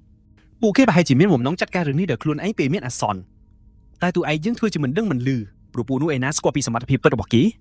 ហើយដល់មិនបាច់រងចាំយូរបេសកកម្មនៅក្តៅគុកក៏ចាប់ផ្ដើមលេងភ្លេចតែម្ដង ធ្វើដំណើរបានមួយសន្ទុះវិសិនតេក៏ដាស់តឿនថាពួកគេត្រូវតែដើរដោយសន្សំធម្មពលឲ្យបានច្រើនបំផុតតាមដែលអាចធ្វើទៅបាន ព្រោះបើសិនជាអស់កម្លាំងដៃជើងនឹងកក់ស្ពឹកហើយវានឹងធ្វើឲ្យពិបាកក្នុងការប្រយុទ្ធចេះជាមិនខាន កំឡោះនេះនៅតែនិយាយរអ៊ូមិនឈប់រហូតអាត្រៀនលួចគិតថាក្មេងនេះនិយាយច្រើនជាងឪពុករបស់វាទៅទៀត ស្រាប់តែពេលនោះពួកគេឮសំឡេងចម្លែកមួយទាហានម្នាក់មិនចាំយូរក៏ទាញកែវយឺតមកមើលហើយឃើញថាមានពពួកអកជាច្រើននៅខាងមុខមើលទៅបិសាចទាំងនោះដូចជាមិនចង់រាប់អាននរណាឡើយហើយទាហានក៏សួរភ្លាមថាតើពួកយើងគួរធ្វើបែបណាបន្ត ហើយចម្លើយនោះគឺវីសម្រុកចូលទៅប្រងគ្នាតែម្ដងត្រូវទេមិត្តតែរឿងកាន់តែក្តៅព្រោះភ្លាមនោះអកមួយក្បាលក៏ចាប់បានវត្តនាមរបស់ពួកគេ ពួកវាទាំងនោះសម្លិនចំបន្ទូឯងយើងខណៈដែលគេគិតក្នុងចិត្តថាខានបញ្ចេញស្នាដៃយូរហើយមួយរំពេចនោះក្របធ្នូរាប់មិនអស់ក៏ហោះទៅបុកទម្លុះរាងកាយពួកបិសាចតែម្ដង ក្នុងពេលជាមួយគ្នានោះវឹប តួឯងប្រុសរបស់យើងដកដាវចេញមកភ្លាមគេលោតកិច្ចមួយក្បាច់រួចចាក់ទម្លុះដាវចូលទៅក្នុងខ្លួនសត្វចម្លែកនោះពេញទំហឹង គេលួចគិតក្នុងចិត្តថានេះហើយជារឿងដែលគេទន្ទឹងរង់ចាំមកជាយូរត្រូវហើយសមរភូមិប្រយុទ្ធគឺជាជីវិតពិតរបស់គេ ភ្លាមនោះអាវិនលេចមុខមកនាងស្រែកថាគ្រោះថ្នាក់ណាស់ប៉ុន្តែគេវិញស្រែកប្រាប់នាងកុំឲ្យលូកដៃចូលរឿងនេះឲ្យសោះ ក្មេងប្រុសម្នាក់នេះនៅតែបន្តលើកដៅឡើងព្រមទាំងគិតដល់រឿងកាលពីជាង400ឆ្នាំមុនកាលនោះពួកអកមិនមែនជាសត្វចម្លែកទេតែជាម្ចាស់គ្រប់គ្រងទ្វីបដ៏អស្ចារ្យមួយ នេះមិនមែនជារឿងព្រេងឬនិទានវីរបុរសអីទេវាគ្រាន់តែជាចម្រៀងរបស់បុរសកំសត់ម្នាក់ដែលមានគំនុំសងសឹកជាមួយពួកអកប៉ុណ្ណោះ ដូច្នេះអានត្រៀនប្រើកំណាព្យស៊ីអូលីកនៅម្ដងទៀតហើយចាំមើលណាអូរ៉ាដ៏មហាមីលីកឡើងពេញផ្ទៃមេឃក្មេងប្រុសរបស់យើងត្រៀមខ្លួនប្រយុទ្ធរួចរាល់ហើយ ងាកមកមើលការចងចាំពីអតីតកាលវិញបន្តិចបុរសសក់ក្រហមម្នាក់បាននិយាយថាគេធ្លាប់ឮល្បីថាមនុស្សតែងតែងាប់យ៉ាងងាយនៅឯប្រាសាទរដូវរងា ប៉ុន្តែបុរសម្នាក់ទៀតបានប្រាប់គេថាកុំបារម្ភអីព្រោះវាមិនមានហេតុផលអីដែលត្រូវទៅប្រយុទ្ធនៅទីនោះឡើយ គេក៏បានសួរទៀតថាតើព្រះម្ចាស់ដ៏អត់បានការនោះទៅទីនោះដើម្បីធ្វើអីច្បាស់ណាស់គឺទៅសំងំក្នុងប្រាសាទដើម្បីលួចយកស្នាដៃរបស់ពូខ្លួនឯងតែប៉ុណ្ណោះ មនុស្សដែលសំខាន់បំផុតនៅទីនោះមិនមែនជាព្រះម្ចាស់ទេគឺពូរបស់គេទៅវិញទេភារកិច្ចដែលគេត្រូវធ្វើគឺគ្រាន់តែក្លំមើលសកម្មភាពនៅក្នុងប្រាសាទរដូវរងាប៉ុណ្ណោះបើមានរឿងអីគួរឲ្យសង្ស័យត្រូវរាយការណ៍មកគីភ្លាម គេក៏បានហុចថងលុយមួយទៅឲ្យព្រមទាំងសួរថាតើអាចធ្វើបានដែរទេបុរសនោះក៏ឆ្លើយទាំងជឿជាក់ថារឿងប៉ុណ្ណឹងវាតូចតាចណាស់គេច្បាស់ជាធ្វើបានត្រឡប់មកបច្ចុប្បន្នផ្ទុយស្រឡះតែម្ដងការប្រយុទ្ធកំពុងក្តៅកគុកចំណែកអាកំឡោះយើងវិញញ័ររន្ធត់ដោយការភ័យខ្លាចធ្វើអីលែងត្រូវហើយ នៅក្នុងស្ថានភាពដ៏អស់សង្ឃឹមនេះគេសម្រេចចាត់រត់សម្រុកទៅវាយប្រហារសត្វចម្លែកមួយក្បាល ប៉ុ ប៉ុន្តែគួរឲ្យសោកស្ដាយគេត្រូវបានវាវាយបកមកវិញយ៉ាងងាយស្រួល ចំពេលនោះអាវិនក៏បានលេចមុខមកជួយតូមពេដោយបានចាត់ការសត្វចម្លែកនោះយ៉ាងងាយបំផុត សត្វចម្លែកដ៏ធំមហិមានោះដួលក្រៀងទៅលើដីរួចក្មេងស្រីរបស់យើងក៏និយាយថាទីនេះគឺជាសមរភូមិដូច្នេះហាមទម្លាក់អាវុធចុះដោយធ្វេសប្រហែសឲ្យសោះ បុរសនោះក៏យល់ព្រមដោយមិនហ៊ានតវ៉ាមួយម៉ាត់ប៉ុន្តែទីនេះគ្មានពេលសម្រាប់ឲ្យគេមកដកដង្ហើមធំនោះទេព្រោះការប្រយុទ្ធមិនទាន់ចប់ឡើយមេនេះ អាវិនបានបញ្ជាឲ្យកងទ័ពទាំងអស់ត្រៀមខ្លួនសម្រាប់ប្រយុទ្ធបន្តទៀតនាងគិតក្នុងចិត្តថាពួកវាមានចំនួនច្រើនណាស់កម្លាំងដែលយើងមានពេលនេះប្រហែលជាមិនអាចទប់ទល់បានទេ ប៉ុន្តែអ្នកទាំងអស់គ្នាគ្រាន់តែនាងគិតមិនទាន់ចប់ផងផ្លឹបដើមមួយដើមហក់មកចាក់ទម្លុះទ្រូងសត្វចម្លែកនោះពីចម្ងាយតែម្ដងគ្រប់គ្នាសំនឹងមើលទស្សនភាពនោះគាំងថ្មឹងហើយតួឯករបស់យើងមិនលេងសើចទេម្ដងនេះ ក្មេងប្រុសម្នាក់នេះហ៊ានឈរនៅចំកណ្ដាលហ្វូងសត្វចម្លែកយ៉ាងអង់អាចដោយគ្មានភាពភ័យខ្លាចសូម្បីតែបន្តិចមិនចាំយូរទេគេក៏វាយលុកទៅរកពួកអកផ្សេងទៀតភ្លាមការចងចាំមួយលេចឡើងក្នុងក្បាលរបស់គេម្ដងទៀតវាជារឿងរបស់មនុស្សម្នាក់ដែលទោះបីជាសម្លាប់ពួកវាអស់ប្រមាណក្បាលក៏នៅតែមិនគ្រប់គ្រាន់ដែរ បរិមម្នាក់នោះតែងតែដើរស្វែងរកសត្រូវឆ្លងកាត់ទឹកដីដ៏ស្ងាត់ជ្រងំដែលគ្រប់គ្រងដោយពួកអកធម្មពលម៉ាណានៅក្នុងខ្លួនរបស់គេបានរីងស្ងួតអស់តាំងពីយូរណាស់មកហើយប៉ុន្តែទោះជាយ៉ាងណាបរិសត្រូវបណ្ដាសាម្នាក់នោះនៅតែមិនព្រមបញ្ឈប់រាល់ជំហានដែលគេឈានដើរវាកាន់តែធ្វើឲ្យគេចាស់ជរានិងទន់ខ្សោយទៅអ្វីដែលអាចទ្រទ្រង់ជីវិតរបស់គេឲ្យនៅបន្តដើរទៅមុខបានគឺមានតែដើរបើសាច់នៅក្នុងដៃរបស់គេតែប៉ុណ្ណោះ ដើម្បីសម្រេចបំណងប្រាថ្នាចុងក្រោយរបស់គាត់បុរសចំណាស់នេះសុខចិត្តដុតបំផ្លាញកម្លាំងជីវិតដែលនៅសេសសល់ទាំងអស់ គាត់ក៏ដូចជាបរិសដតីទៀតដែរកាលពីអតីតកាលគាត់បានបាត់បង់ទាំងប្រពន្ធនិងកូនស្រីដោយសារតែពូជសាសន៍មួយនេះនិយាយឲ្យចំទៅវាគ្រាន់តែជាវដ្តនៃការសងសឹកដ៏សែនឈឺចាប់មួយប៉ុណ្ណោះ ជាចុងក្រោយពេលដែលគាត់បានរកឃើញសត្រូវសងសឹកពេញមួយជីវិតរបស់គាត់គួរឲ្យសោកស្ដាយរាងកាយរបស់គាត់ក៏បានទ្រុឌទ្រោមនិងរងរបួសយ៉ាងធ្ងន់ធ្ងរទៅហើយ ទោះជាយ៉ាងនេះក្តីគាត់នៅតែប្រឹងដើរទៅរកសត្វចម្លែកនោះប៉ុន្តែវាមិនងាយស្រួលនោះទេកម្លាំងរបស់គាត់មិនអាចបញ្ចប់វត្តបណ្ដាសានេះបានឡើយ បរិសដែលចាស់ជរានឹងហត់នួយម្នាក់នេះបានដួលគ្រូងទៅលើដីប៉ុន្តែគាត់នៅតែមិនព្រមបោះបង់ចោលការតាំងចិត្តនេះរហូតដល់ដង្ហើមចុងក្រោយ នេះគ្រាន់តែជារឿងរ៉ាវមួយទៀតដែលមិនធ្លាប់ត្រូវបានគេរៀបរាប់ហើយក៏គ្មាននរណាម្នាក់បានដឹងពីវាដែរវាជារឿងដែលតួឯករបស់យើងធ្លាប់ចាប់ជាតិជាដាវកាលពីអតីតកាល មានតែគេម្នាក់គត់ដែលនៅចង់ចាំរឿងរ៉ាវទាំងអស់នេះត្រឡប់មកបច្ចុប្បន្នភាពវិញពួកអកទាំងអស់ត្រូវបានកំចាត់ចោលអស់ទៅហើយ យ៉ាងហោចណាស់ក៏នៅផ្នែកខាងតួឯករបស់យើងដែរយល់ទេអ្នកទាំងអស់គ្នាព្រោះថានៅផ្នែកមួយទៀតនៃសមរភូមិកងទ័ពផ្សេងទៀតកំពុងតែប្រយុទ្ធគ្នាយ៉ាងត្រដាប់ត្រដួលនៅឡើយ ខណៈពេលដែលអាត្រៀងកំពុងទៅកាន់ដាវនៅក្នុងដៃគេក៏នឹកឃើញថាទីបំផុតគេអាចចងចាំរឿងទាំងអស់នោះបានហើយ បញ្ញឲ្យចំទៅវាគឺជាកំណាប់នៃការសងសឹកដ៏ល្បីល្បាញដែលជាបទចម្រៀងនឹងមិនទាន់តែងចប់នៅឡើយ ទោះជាយ៉ាងណាក៏ដោយគេត្រូវតែបញ្ចប់កណ្ណាប់ដ៏កំសត់មួយនេះឲ្យបានដោយមិនបង្អង់យូរគេនៅតែបន្តសម្រុកចូលទៅកាប់សម្លាប់ពួកអកដោយគ្មានញញើតដៃឡើយ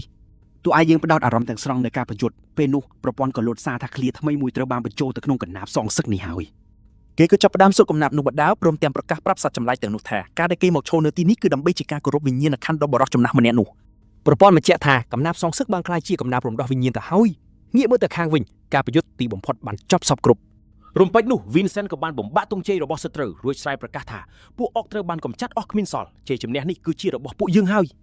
Andrea លួចឆ្ងល់ខ្លួនចិត្តថាបុរសម្នាក់នោះមានឈ្មោះ Vincent មែនទេចំណែកឯបុរសចំណាស់កាលពីអតីតកាលដែលបានបួសជាជីវិតដើម្បីកំចាត់ពួកអកនោះក៏មានឈ្មោះនេះដែរ មិននឹកស្មានសោះថាបុរសម្នាក់នេះបែរជាមានឈ្មោះដូចគ្នាបីបិទទៅនឹងបុរសចំណាស់ម្នាក់នោះទៅវិញ វាកាន់តែជារឿងចៃដន្យទៅទៀតព្រោះបុរសចំណាស់នោះធ្លាប់បានប្រាជ្ញាថាបើសិនជាមានជាតិក្រោយមែនគាត់ច្បាស់ជាតាមកំចាត់ពូជសាសន៍មួយនេះឲ្យផុតពូជមិនខាន មួយសន្ទុះក្រោយមក Vincent បានកាន់ទង់ជ័យពណ៌ក្រហមនោះមកហុចឲ្យតួឯករបស់យើងគេប្រាប់ថាតាមប្រពៃណីកងទ័ពរបស់គេទាហានណាដែលប្រយុទ្ធបានល្អជាងគេនឹងទទួលបានទង់ជ័យរបស់សត្រូវ និយាយឲ្យស្រួលស្ដាប់ទៅវាជារង្វាន់ជ័យជំនះដ៏អស្ចារ្យដែលមិនអាចកាត់ថ្លៃបានហើយម្ចាស់ដ៏ស័ក្តិសមបំផុតសម្រាប់វាគឺគ្មាននរណាក្រៅពីតួឯករបស់យើងនោះទេព្រាមនោះអាវិនក៏ហៅព្រះអង្គម្ចាស់ដោយសរសើរពីភាពក្លាហានដ៏អស្ចារ្យរបស់ទ្រង់នៅក្នុងសមរភូមិវាយប្រហារនោះ មួយរំពេចទាហានទាំងអស់ក៏នាំគ្នាលុតជង្គង់គោរពទ្រង់ហើយកំឡោះរបស់យើងមើលទៅរំភើបញាប់ញ័រខ្លាំងណាស់លើកទង់ជ័យឡើងខ្ពស់ទ្រង់ប្រកាសក្តែងថាពួកយើងបានវាយកំទេចពួកអកទាំងនោះខ្ទេចគ្មានសល់ហើយហើយនៅទីបំផុតទាហានទាំងអស់ក៏ព្រមទទួលស្គាល់វីរបុរសរបស់យើងដោយស្វាគមន៍ទ្រង់មកកាន់ប្រាសាទរដូវរងា និយាយមិនកំឡោះយើងសប្បាយចិត្តឡើងហោះទៅហើយដែលដណ្ដើមបានទង់នោះថែមទាំងអួតថាខ្លួនជាម្ចាស់ពិតប្រាកដទៀតផង ភ្លាមនោះ Vincent ធ្វើមុខចង់ឌឺក៏ប្រាប់ថាខ្លួនមានដល់ទៅ16ឯណោះវ៉ាវលេងចាំប្រកួតប្រជែងគ្នាហើយមើលទៅលើបែបនេះអាឌៀនឈប់មើលស្ងៀមហើយបន្ទាប់មកអ្នកទាំងអស់គ្នាទ្រង់ក៏ធ្វើមិនដឹងមិនលឺហើយបន្តអួតពីទង់ជ័យរបស់ខ្លួនដដែល ប៉ុន្មាននាទីក្រោយមកគ្រប់គ្នាក៏ដុតបំផ្លាញជំរំរបស់ពួកអកចោលហើយ Vincent ក៏និយាយថាបើគិតពីការប្រយុទ្ធជាមួយទ័ពអកលំដាប់ខ្ពស់ពួកយើងមិនសូវខាតបង់កម្លាំងប្រមាណទេ អាវិនតបវិញថាទោះយ៉ាងណាក៏នៅតែគួរឲ្យស្ដាយដែរតែ Vincent ថាជ័យជំនះនេះគឺជាការតបស្នងដ៏ស័ក្តិសមបំផុតសម្រាប់អ្នកដែលបានបលីហើយ ការលួងលោមវិញ្ញាណក្ខន្ធអ្នកស្លាប់ដោយឈាមរបស់សត្រូវគឺជាទម្លាប់ប្រចាំត្រកូលវ៉ាឡូហាត់ទៅហើយ គ្រាន់តែលឺភ្លាមកំឡោះយើងហាក់ដូចជាចាប់អារម្មណ៍បរិសម្នាក់នេះភ្លាក់ថែមទាំងសង្ស័យថាគេអាចជាមនុស្សម្នាក់នោះចាប់ជាតិមកវិញទៀតផង បន្ទាប់ពីនោះទ្រង់ក៏សួរចាំតែម្ដងតើកងពលទី3តែងតែលួចតាមដានពួកគេបែបនេះរហូតមែនទេ អែបរោះនោះក៏រកលេសដោះសារថាពួកគេគ្រាន់តែចៃដន្យដល់ជប់កងល្បាតនៅចិត្តនោះក៏សម្រាប់ចិត្តចូលរួមប្រយុទ្ធជាមួយគ្នាទៅ ហើយអាឌៀនក៏បចៅថាអូហូចៃដន្យនេះចៃដន្យយ៉ាងនេះ ប៉ុន្តែច្បាស់ណាស់កំឡោះយើងមិនជឿសម្ដីនេះទេដោយគិតថា Vincent ប្រហែលជាមិនទុកចិត្តខ្លួនទើបរៀបចំផែនការនេះដោយសម្ងាត់មែនទេ បន្ទាប់មក Vincent ក៏ពោលថាវាជារឿងចម្លែកដែលតបអុកលំដាប់ខ្ពស់ចុះមកដល់ជើងភ្នំទៅហើយតែគ្មានកងល្បាតណាដឹងពីចលនារបស់ពួកវាសោះទោះជាយ៉ាងណាក៏ដោយជំរឿនល្អបំផុតគឺត្រូវត្រឡប់ទៅប្រាសាទវិញហើយមិនយូរប៉ុន្មានពួកគេក៏ធ្វើដំណើរទៅដល់មែន ហើយវ៉ាឡូហាតក៏សរសើរថាពួកគេធ្វើបានល្អណាស់ព្រមទាំងអបអរសាទរដែលគ្រប់គ្នាត្រឡប់មកវិញដោយសុវត្ថិភាព ឯអាឌៀននៅតែបន្តរំភើបហួសហេតុជាមួយការដណ្ដើមបានតុងនោះលោកអើយមើលយូរទៅចង់ធុញហើយតាឃើញទស្សនវិជ្ជានេះពួកទាហាននាំគ្នានិយាយថាទ្រង់ធ្វើបែបនេះជាលើកទី11ទៅហើយ តែអ្នកនរអស់គ្នាកំឡោះយើងត្រូវគេធ្វើមិនដឹងមិនលឺដាក់ Vincent ប្រាប់ឪពុកខ្លួនថាកងតបអកនោះបង្ហាញខ្លួនលឿនខុសពីធម្មតាពេកហើយ ប្រហែលជាពួកវាប្រទះឃើញចំណីធំឬមានរឿងអ្វីកើតឡើងនៅលើភ្នំនិយាយតាមត្រង់ស្ថានភាពទាំងពីរនេះសិតតែមិនល្អសម្រាប់ពួកគេឡើយហើយភ្លាមៗនោះឪពុករបស់គេក៏និយាយថាលោកចង់ឲ្យកូនសម្រាប់សិនដែរតែដោយសារស្ថានភាពមិនទាន់ក៏ប្រាប់ឲ្យគេដើរតាមសិនទៅ គ្រប់គ្នាចាប់ផ្ដើមដើរចូលទៅក្នុងប្រាសាទស្របពេលជាមួយគ្នានោះ Vincent សម្លឹងមកកាន់វារបស់យើងហើយសរសើរថាការប្រយុទ្ធរបស់ទ្រង់ពិតជាអស្ចារ្យណាស់ ឬដូច្នេះកំឡោះយើងធ្វើមុខលេងឡងអត់យល់ពីស្ថានភាពក៏សួរតបវិញថាមិនគិតថាគេប្លែករៀងចម្លែកបន្តិចទេឬ ហាវិនក៏បកស្រាយថានោះមកពីគេជាមនុស្សទៅចាក់សាច់ទើបមានអារម្មណ៍អៀនខ្មាស់នៅពេលផ្លាស់ប្ដូរចរិតភ្លាមៗបែបនេះ ពេលនោះដែរអាឌីលៀក៏លេចមុខមកដោយបង្ហាញក្តីត្រេកអរដែលទ្រង់មកដល់ដោយសុវត្ថិភាពពេលនេះអ្នកទាំងអស់គ្នាដឹងហើយថានឹងមានរឿងអ្វីកើតឡើងបន្តទៀតមែនទេ ហើយកំឡោះយើងក៏លើកតុងនោះយកមកអ៊ូតម្ដងទៀតដោយសួរនាងថាដឹងរបស់នេះជាអ្វីអត់ព្រះអើយខ្ញុំចង់តែឈួតទីលោកបន្ទាប់មកពេលវេលាក៏កន្លងផុតទៅហើយ Vincent ប្រាប់ថា2-3ថ្ងៃទៀតនឹងមានការរៀបចំកងល្បាតដើម្បីចោះទៅពិនិត្យស្ថានភាពនៅលើភ្នំ ពួកគេមិនអាចទាញដឹងថានឹងមានរឿងអ្វីកើតឡើងនៅទីនោះទេហើយកម្រងនេះគឺជ្រើសរើសយកតែអ្នកខ្លាំងៗដែលមានជំនាញច្បាស់លាស់ក្នុងការរុករកតំបន់ភ្នំប៉ុណ្ណោះ ហេតុផលនេះហើយទើបព្រះអង្គម្ចាស់មិនចាំបាច់ចូលរួមក្នុងបេសកកម្មមួយនេះឡើយតួឯងយើងក៏សួរចំថាចុះហេតុអីបានជាគេត្រូវដើរមកដល់បន្ទប់ដើម្បីគ្រាន់តែប្រាប់ពីរឿងដែលបាននិយាយរួចនៅក្នុងអង្គប្រជុំទៅវិញ ឯកំឡោះនោះក៏ប្រាប់ថាវាជាបញ្ជាផ្ទាល់ពីមេបញ្ជាការហើយភ្លាមនោះអាឌៀនក៏ដឹងខ្លួនផ្លែថាពូរបស់ខ្លួនប្រហែលជាចង់ឲ្យពួកគេទាំងពីរនាក់ជិតស្និទ្ធនឹងគ្នាហើយមើលទៅ និយាយឲ្យត្រង់ទៅរឿងនឹងវាមិនពិបាកអីណាស់ណាទេមែនអត់ហើយក្រោយពីដេញគេចេញទៅបាត់កំឡោះយើងក៏អង្គុយគិតយ៉ាងជ្រៅសញ្ជឹងព្រមទាំងសម្លឹងមើលទងជ័យនោះម្ដងទៀត សំវរកុំចាប់ដើមអួតរឿងនឹងម្ដងទៀតអីសោះគេកំពុងតែគិតថានៅក្នុងសមរភូមិនោះគេបានបញ្ចេញសមត្ថភាពអស់ពីខ្លួនហើយនោះគឺជាលើកទី1ហើយដែលគេសូត្រកំណាប់វីរភាពបានពេញលេញល្អ អនាគតទៅមុខគេប្រកាសជាត្រូវជួបបទពិសោធន៍បែបនេះម្ដងហើយម្ដងទៀតជាមិនខាន កំណាប់ទាំងអស់នោះវាមិនមែនជារបស់គេទាំងស្រុងទេតែទោះជាយ៉ាងណាគេត្រូវតែបង្វឹកវាឲ្យคล้ายជាធម្មពលផ្ទាល់ខ្លួនឲ្យតល់តែបាន ចំពេលនោះកែមកកងកំឡោះយើងបានលឺសំឡេងអ្វីម្យ៉ាងពេលងាកមើលទៅខាងក្បែរនោះឃើញកូនចាប់មួយក្បាលទុំនៅមាត់បង្អួចតែអ្នកទាំងអស់គ្នាអើយសត្វតូចនេះមើលទៅហាក់បីដូចជាមិនសូវមានចេតនាល្អប្រហែលទេណា អាឌៀនគិតក្នុងចិត្តថាច្បាស់ជាដឹងហើយថាអ្នកណាជាអ្នកបញ្ជូនវាមកស្របពេលជាមួយគ្នានោះសត្វចាប់ក៏ចាប់ដើមនិយាយហើយសួរថាតើទ្រង់ពេញចិត្តនឹងកដោដែលនាងបានផ្ញើមកឬអត់ អាឌៀនសម្លឹងមើលទៅវាដោយក្តីរន្ធត់ព្រមទាំងសួរបញ្ជាក់ថាតើកងទ័ពអុកដែលបង្ហាញខ្លួននៅជើងភ្នំនោះគឺជាស្នាដៃរបស់នាងមែនទេ ហើយនាងក៏តបវិញថានាងគ្រាន់តែចង់ផ្ដល់នូវគូប្រកួតដែលស័ក្តិសមជាមួយព្រះអង្គម្ចាស់ប៉ុណ្ណោះខ្ញុំសង្ឃឹមថាទ្រង់នឹងទទួលកាដូនេះដោយក្តីសោមនស្សរីករាយ ចំណែកអាឌៀនកំពុងតែគិតថាទោះបីជាមានកងល្បាតរាប់សិបនាក់ត្រូវស្លាប់ដោយសាររឿងនេះក៏ដោយក៏នាងនៅតែនិយាយធ្វើប្រងើយដូចជាគ្មានរឿងអ្វីកើតឡើងអញ្ចឹង ពួកឯងចូលចិត្តឈរមើលរឿងគ្រប់យ៉ាងពីចម្ងាយហើយពួកគេប្រកាសជាសប្បាយភ្នែកណាស់ពេលឃើញពួកយើងប្រយុទ្ធសត្រូវបដូរជីវិតកងទ័ពអុកដែលពួកគេជាអ្នកបឆោតឲ្យមកនោះ ចឹងនេះហើយរឿងអ្វីដែលពួកគេហៅថាជាទឹកចិត្តល្អនោះ ហើយភ្លាមនោះទ្រង់ក៏សាយដែលខាត់ឲ្យនាងឈប់និយាយលាក់លៀមបន្តទៀតហើយចង់បានអ្វីក៏និយាយមកឲ្យត្រង់តែម្ដងមកនារីម្នាក់នោះនិយាយថាគេពិតជាសក់ក៏ក្រមែនប៉ុន្តែធ្វើម៉េចបើស្នេហាមួយចំហៀងវាឈឺចាប់បែបហ្នឹងនាងសុកចិត្តរងចាំរហូតដល់ថ្ងៃដែលគេព្រមបើកបេះដូង ហើយនាងសប្រាប់គេថាស្ដាប់ណានៅជ្រៅទៅក្នុងជួរភ្នំនោះមានរបស់មួយយ៉ាងដែលគេដាច់ខាតត្រូវតែទៅមើល មានអតិភិបពីបុរាណកាលកំពុងលងលក់នៅទីនោះបើសិនជាគេឆ្លៀតឱកាសនេះបាននោះគេនឹងអាចសាងវីរកថាដ៏អស្ចារ្យមួយមិនខាន ពីនោះសត្វចាប់ទូចក៏ចាប់ផ្ដើមប្រែរូបរាងហើយនាងប្រាប់ថាធម្មពលវេទមន្តដែលភ្ជាប់ទំនាក់ទំនងនេះជិតអស់ទៅហើយ ភ្លាមនោះចាប់តូចក៏ធ្លាក់ស្លាប់ឈឹងតែម្ដងចំណែកអាឌៀនវិញគិតថានារីម្នាក់នេះពិតជារំខានរហូតដល់វិនាទីចុងក្រោយមែន ឃើញច្បាស់កន្លែងថានាងចង់បានអ្វីនិយាយឲ្យចំទៅនាងគ្រាន់តែចង់ឲ្យគេបង្កើតប្រវត្តិសាស្ត្រថ្មីប៉ុណ្ណោះ ប៉ុន្តែមកអីទេគេនឹងព្រមលេងតាមលបាយមួយនេះចុះមើលទៅគួរឲ្យចាប់អារម្មណ៍ដែរ បន្តិចក្រោយមកវាងសងក៏និយាយថាពួកទាហានល្បាតចេញចូលភ្នំនេះដូចជាដើរលេងក្នុងផ្ទះខ្លួនឯងអញ្ចឹង ប៉ុន្តែទោះជាយ៉ាងណាក៏ដោយពួកគេហ៊ានត្រឹមតែនៅក្បែរជីភ្នំប៉ុណ្ណោះដឹងថាហេតុអ្វីទេព្រោះអ្នកដែលហ៊ានចូលជ្រៅគឺមិនដែលបានត្រឡប់មកវិញទេ ភារកិច្ចរបស់ពួកគេគឺទប់ស្កាត់មិនឲ្យសត្វចម្លែកចុះពីលើភ្នំមិនវេនចូលទៅរុករកឡើយអាឌៀនក៏សួរវិញថាចុះមានន័យថាគ្មាននរណាម្នាក់ដឹងថាមានអ្វីនៅទីនោះទេមែនទេ កាលពីមុនអត្តកំបាំងលើលោកត្រូវបកស្រាយដោយពួកអោក្រោះដែលស្វែងរកធម្មពលកំពូលប៉ុន្តែទីនោះនៅតែគ្មានអ្នកហ៊ានប៉ះពាល់ឲ្យខ្លាយជាតំបន់ហាមឃាត់ត្រូវទេ យ៉ាងណាមិញបើមើលតាមស្ថានភាពពេលនេះការដែលបានមកដល់ទីនេះគឺជារឿងមួយដ៏ត្រឹមត្រូវបំផុត ភ្លាមនោះវាងសងក៏ផ្ដាំថាដើម្បីសុវត្ថិភាពគុំសងបីតែគិតចង់ចូលទៅកាន់តែជ្រៅឲ្យសោះដាច់ខាត់គុំ អាឌៀនប្រាប់ឲ្យគេស្ងប់ចិត្តព្រោះគេនឹងមិនធ្វើវាទេ ប៉ុន្តែអ្នកទាំងអស់គ្នាដឹងច្បាស់ណាស់ថាមនុស្សដូចគេនេះច្បាស់ជាលួចចូលទៅមិនខាន គេគិតថានឹងមិនចូលទៅទេយ៉ាងហោចណាស់ក៏មិនមែនពេលនេះដែរឃើញទេខ្ញុំប្រាប់ហើយតា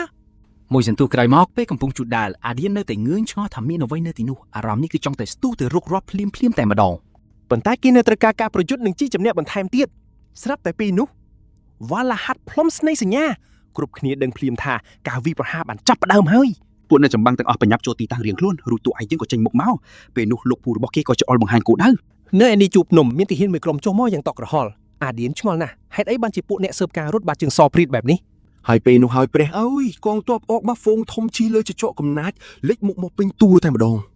វីរបុរសរបស់យើងដឹងភ្លាមថាមានរឿងមិនស្រួលហើយលោកពូរបស់គេក៏និយាយថាតាមពិតពួកសត្វចម្លែកទាំងនោះគួរតែតាមទាន់ទាហានយើងតាំងពីយូរមកហើយ ពួកទាហានខំប្រឹងរត់តម្រង់មកខ្លោងទ្វារទាហានយាមនៅទីនោះលាន់មាត់ថាបើនៅតែបែបនេះពួកគេច្បាស់ជាត្រូវសម្លាប់ចោលមិនខាន ដោយគ្មានជំរើសទាហានម្នាក់សុកចិត្តនៅរារាំងទ័ពសត្រូវដើម្បីឲ្យមិត្តភ័ក្តិអាចរត់ចូលបន្ទាយបានហើយទីបំផុតបុរសដ៏កំសត់នោះក៏បាត់បង់ជីវិតទៅ ប៉ុន្តែគួរឲ្យសោកស្ដាយការលះបង់នោះនៅតែមិនអាចជួយសង្គ្រោះមិត្តភ័ក្តិគេបានដដែលអ្នកនៅលើកំពែងទាំងអស់បានត្រឹមឈរមើលសោកនាដកម្មនេះដោយក្តីអស់សង្ឃឹម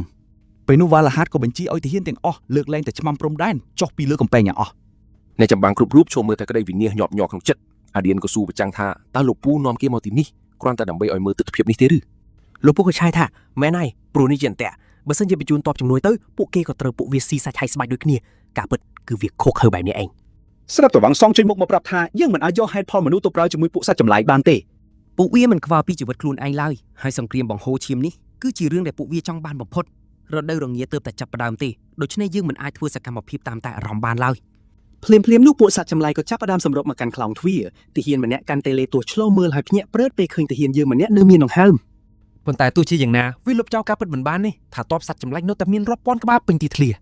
វ៉ាឡាហាត់សម្លឹងមើលស្ថានភាពយ៉ាងមុតស្រួចហើយពោលថាការវាយលុកក្នុងរដូវរងាមួយនេះគឺខុសប្លែកពីពេលមុនទាំងស្រុង តួឯងយើងគិតក្នុងចិត្តថាតើយាយ F ដ៏គួរឲ្យធុញនោះមានជាប់ពាក់ព័ន្ធដែរឬអត់ហើយចំពេលនោះប៊ូមអកមួយក្បាលទៀតដែលធំនិងខ្លាំងជាងគេបានលេចមុខមកសត្វចម្លែកដ៏មហិមានោះបញ្ចេញសម្លេងក្រហមយ៉ាងកក្រៅក្តីវ៉ាងសងគិតថាពួកវាកំពុងរៀបចំប្រហារជីវិតទាហានយើងហើយ ប៉ុន្តែតួឯងយើងយកដៃចាប់ស្មាក្មេងនោះហើយនិយាយយ៉ាងត្រជាក់ថាមិនមែនបែបហ្នឹងទេ ពួកវាមិនមែនកំពុងប្រកាសការប្រហារជីវិតទេនិយាយចំទៅពួកវាកំពុងប្រកាសសុំប្រកួតមួយទល់នឹងមួយតាព្រះឲ្យសាហាវមែនគ្រាន់តែឃើញភ្លាមអាឌៀនយល់ច្បាស់ពីអត្ថន័យដែលអេសនោះប្រាប់អំពីអត្ថភាពពីបុរាណដែលកំពុងដេកលងលក់ក្នុងជួរភ្នំនេះ ស្រាប់តែមិននឹកស្មានដល់សត្វចម្លែកយក្សនោះបញ្ចេញសម្លេងនិយាយថាវានឹងប្រយុទ្ធដោយកិត្តិយសដើម្បីស្ដារកេរ្តិ៍ឈ្មោះកងទ័ពរបស់វាឡើងវិញ អ្វីៗទាំងអស់នេះគឺធ្វើដើម្បីស្ដេចដ៏អស្ចារ្យរបស់ពួកវាវ៉ាឡាហាត់ភ្ញាក់ផ្អើលហើយសួរថាតើពួកអកនេះចាប់ចំណាប់ខ្មាំងដើម្បីបង្ខំយើងឲ្យប្រកួតមែនទេ អាឌៀនក៏បានថាមែនប៉ុន្តែអ្នកតាពីរហាក់ដូចជាមិនជឿនៅអ្វីដែលគេកំពុងនិយាយតតែសោះ គេក៏បន្តថាបើមិនព្រមជឿទេគេនឹងចុះទៅបង្ហាញឲ្យឃើញផ្ទាល់ភ្នែកម្ដងកំភៃពីលើកំពែងតពួននោះវីរ៉ូបរោះរបស់យើងស្រែកប្រកាសថាគេទទួលយកការប្រកួតហើយអ្នកផ្សេងទៀតក្រៅពីអ្នកប្រយុទ្ធត្រូវតែថយក្រោយ200ចង្ហៀននិងចុះពីលើជចកទាំងអស់ វិនាទីនោះអកយៈភ្ញាក់ព្រឹតសិនធ្លាក់ភ្នែកវាសួរថាហេតុអីមនុស្សអាចនិយាយភាសាគល់សម្ព័ន្ធវាបានឬមួយក៏គេមានខ្សែស្រឡាយឈាមជ័ររបស់ពួកវា ប៉ុន្តែអាឌៀនតបទៅវិញយ៉ាងសង្ហាថាគេមិនដែលធ្លាប់រៀនភាសានេះទេរួចក៏សួរបកវិញថាតើវាចង់គិតយ៉ាងម៉េចបន្តទៀតអកយៈក៏យល់ព្រមតាមលក្ខខណ្ឌនេះហើយសម្លក់មុខប្រាប់ថាបើសិនជាគេហ៊ានលេងខូចបំផ្លាញកិត្តិយសនៃការប្រកួតនេះវានឹងមិនលើកលែងឲ្យដាច់ខាតការប្រយុទ្ធស៊ីសាច់ហូតឈាមចាប់ផ្ដើមហើយ តួឯងរបស់យើងក៏សួរថាឥឡូវជឿគាត់ខ្លះនៅប៉ុន្តែអ្នកទាំងពីរនោះគៀងពួកគេអត់យល់តតែសោះតែគាត់កំពុងនិយាយពីអី តែជឿខ្ញុំទៅមិត្តអើយមកសន្ទុះក្រោយមកពួកគេស្រាប់តែភ្ញាក់ខ្លួនព្រឺតហេតុអីព្រោះពួកអកទាំងអស់បានដកថយទៅក្រោយទុកតែពួកអ្នកដែលត្រូវឡើងប្រកួតប៉ុណ្ណោះ វ៉ាល់ហាត់និយាយទៅហួសចិត្តថាគាត់រស់នៅទីនេះរាប់សិបឆ្នាំហើយតែមិនដែលធ្លាប់ឃើញរឿងអីអស្ចារ្យបែបនេះទេតាំងពីកើតមក ចំណែកឯអាឌ្រីនវិញក៏ប្រាប់ថាកុំទាន់អាភ្ញាក់ផ្អើលអីទុកពេលនឹងសិនទៅសំណើរបស់ពួកអាសិចដុំធំទាំងនោះគឺសាមញ្ញបំផុត ត្រូវមានអ្នកឡើងប្រកួត5នាក់ប៉ុន្តែលក្ខខណ្ឌគឺពួកគេត្រូវតែជ្រើសរើសចេញពីអ្នកដែលធ្លាប់ប្រយុទ្ធគ្នានៅសមរភូមិជួរភ្នំប៉ុណ្ណោះ ភ្លាមនោះក្រុមទាំងមូលក៏ចាប់ផ្ដើមរៀបចំយុទ្ធសាស្ត្រតែម្ដងអាឌ្រីនដែលឈួរក្បែរអាវីនក៏និយាយថាឥឡូវយើងមានអ្នកស្ម័គ្រចិត្ត2នាក់រួចហើយពួកទាហាននាំគ្នាភ័យស្លន់ស្លោព្រោះវាមហាគ្រោះថ្នាក់ពេកតែតួឯករបស់យើងសួរបកវិញថាចុះបើមិនមែនគាត់តើមានអ្នកណាផ្សេងអាចនិយាយស្ដាប់គ្នាជាមួយពួកអកបានទៅម្យ៉ាងទៀតគាត់គិតថាគាត់ពិតជាមិនអាចបដិសេធការភ្នែកដ៏មុតស្រួយដែលកំពុងតែពុកកញ្ជ្រោយចង់វាយគ្នារបស់ពួកវាបានទេ បន្ទាប់មកគាត់ក៏ងាកទៅសួរអាវីនថាតើនាងអាចធ្វើបានទេកុំសួរនាំយូរនាងងក់ក្បាលយល់ព្រមដោយមិនស្ទាក់ស្ទើរតតែសោះ មួយសន្ទុះកាយមកវ៉ាហេតក៏សួរដោយការសង្ស័យថាតើក្មេងនេះរៀនភាសាអបពីណាព្រោះមួយជីវិតគាត់គិតថាពួកបិសាចទាំងនោះមិនចេះនិយាយស្ដាប់គ្នាទេ អាឌ្រីនក៏ញញឹមរួចប្រាប់ឲ្យគាត់រៀនបន្ថែមទៀតទៅតាមពិតមានតែពួកអកជាន់ខ្ពស់តែបំរើស្ដេចគុលសម្ព័ន្ធប៉ុណ្ណោះទើបអាចប្រើភាសាបុរាណនេះបានអូខេគ្រប់យ៉ាងបានរៀបចំរួចរាល់ អ្នកគ្រប់គ្នាក៏ចាប់ផ្ដើមចុះពីលើកំផែងហើយបញ្ជីឈ្មោះអ្នកដែលត្រូវឡើងសង្វៀនក៏ត្រូវបានសម្រេចជាផ្លូវការហើយសាច់គ្រៀងចាប់ផ្ដើមកក្រើងហើយអ្នកទាំងអស់គ្នាគឺកប់សេរីតែម្ដង តួឯករបស់យើងចាប់ផ្ដើមគិតហើយនៅក្នុងโลกនេះវាមិនសូវមានរឿងចៃដន្យច្រើនបែបនេះទេ ប៉ុន្តែគ្រាន់តែគាត់ឈានជើងចូលទីនេះភ្លាមពួកទូតរបស់ Elvin ដែលមិនធ្លាប់មកនគរនេះសោះក៏ស្រាប់តែលេចមុខមកថែមទាំងនេះជាលើកទី1ក្នុងរយៈពេល400ឆ្នាំដែលស្ដេចអកបង្ហាញខ្លួនពីទិសខាងជើង នេះគេឲ្យត្រង់ទៅគាត់ក៏មិនដឹងថាមានរឿងអីកំពុងតែកើតឡើងដែរប៉ុន្តែពេលនេះវាមិនមែនជាពេលត្រូវមកអង្គុយគិតខ្វល់ខ្វាយទេមែនអត់ ពេលវេលាប្រយុទ្ធសាច់ស៊ីសាច់ឈាមបានមកដល់ហើយក្មេងរបស់យើងគឺពោពេញទៅដោយភាពជឿជាក់យ៉ាងខ្លាំងតែម្ដង ស្ដេចអងសម្លឹងមើលក្មេងយើងនៅស្ងៀមស្ងាត់រួចសួរថានេះឬជាគូប្រកួតរបស់វាចំណែកអាត្រីនក៏តបវិញភ្លាមថាមិនដែរឯងមើងងាយគេមែន ប៉ុន្តែចម្លើយគឺផ្ទុយស្រឡះព្រោះធម៌ពលវិញ្ញាណរបស់ក្មេងនេះគឺខ្លាំងជាងគេបំផុតក្នុងចំណោមមនុស្សទាំងអស់ហើយសំខាន់គាត់ស័ក្តិសមបំផុតឲ្យសម្រាប់សង្វៀននេះ រាងកាយមួយនេះច្បាស់ជាចំណីដ៏ឆ្ងាញ់ពិសាពិបាករកមិនខានឬបែបនេះតួឯងយើងក៏អស់សំណើចរួចគិតថាវារៀងកំ pl ែងបន្តិចដែលអ្នកដំបងដែលមើលឃើញសមត្ថភាពរបស់គាត់ដោយគ្មានការរើសអើងគឺជាសត្វអកទៅវិញគ្រាន់តែឃើញភ្លាម Vincent និយាយទាំងញ័រមាត់ថាអាសត្វចម្លែកមួយនោះវាមានធម៌ពលខ្លាំងហួសនិស្ស័យពេកហើយគាត់សុំឡើងវាយជំនួសតែតួឯងយើងប្រកាច់ដាច់អហង្ការពេលវេលាមាសប្រាក់ណានាគេឲ្យអញឡើងទៅម្យ៉ាងទៀតគាត់ក៏មានគូប្រកួតមួយទៀតត្រូវចាត់ការដែរត្រូវទេ មើលទៅពួកបិសាចទាំងនោះមិនចង់និយាយគ្នាច្រើនទៀតទេបន្ទាប់មកអ្នកទាំងពីរក៏រៀបចំក្បាច់ត្រៀមខ្លួនប្រយុទ្ធតែម្ដង អាត្រីនស្រែកប្រាប់ថាពួកអកវាមិនយកយករបៀបពួកអ្នកក្លាហានអីនឹងទេនិយាយចប់គាត់ក៏ស្ទុះទៅវាយប្រហារសត្រូវតែម្ដងព្រមទាំងប្រាប់ឲ្យអ្នកផ្សេងប្រឹងយកជីវិតរស់ឲ្យបាន ពេលវេលាកន្លងផុតទៅការប្រយុទ្ធកាន់តែកក្រើកឡើងស៊ីសាច់ហត់ឈាមនិយាយត្រង់ទៅមើលមិនដឹងសោះថាអ្នកណាមានពីបជាអ្នកណាទេ ដប់តួឯងយើងវាយចំស្ដេចអកមួយដៃយ៉ាងពេញទំហឹងប៉ុន្តែអត់មានរបួសសំបីតែបន្តិចអាបិសាចនោះសោយចំអកថាពិតជាគួរឲ្យស្ដាយដែលវិញ្ញាណខ្លាំងពូកែតែបែរជាមានកម្លាំងទុំខ្សោយទៅវិញ ក្មេងរបស់យើងមិនមាត់ក៏មិនចេញថាមកពុះបេះដូងម៉ាណារបស់គាត់មកក្រៅរួចពោលថាឥឡូវនេះយើងចាប់ដើមលេងមែនតែនហើយ វ៉ាវពន្លឺធម៌ពលដ៏មហិមាបានសាយភីគ្រាប់ដណ្ដប់ពេញសមរភូមិទាំងមូលតែម្ដងអាត្រីនឈរមើលម្ដងគិតម្ដងថាអារម្មណ៍ដែលតាហ៊ានរាប់រយអ្នកកំពុងបញ្ចេញមកនេះវាដូចបេះបិទទៅនឹងវិញ្ញាណអ្នកឈាមត្រជាក់ដែលធ្លាប់ដើរវង្វេងពេញវាលទំនាបកាលពីមុនចឹង ហើយកាន់តែគិតគាត់កាន់តែជឿជាក់យ៉ាងមុតមមថាការសម្រេចចិត្តមកកាន់ទីនេះគឺជាជំរើសដ៏ត្រឹមត្រូវបំផុតគ្មានពីរ ពូមបញ្ចេញធម៌ពលអស់ពីខ្លួនគាត់បានអរគុណទៅកាន់អភិសេកនោះដែលខំចូលចាំហើយថែមទាំងប្រាប់ទៀតថាឯងនេះហើយគឺជាស្ពានចម្លងឲ្យគាត់កាន់តែខ្លាំងជាងមុនលោកអើយក្មេងយើងលើកនេះលេងមែនតែនទៅនឹងមិនធម្មតាទេ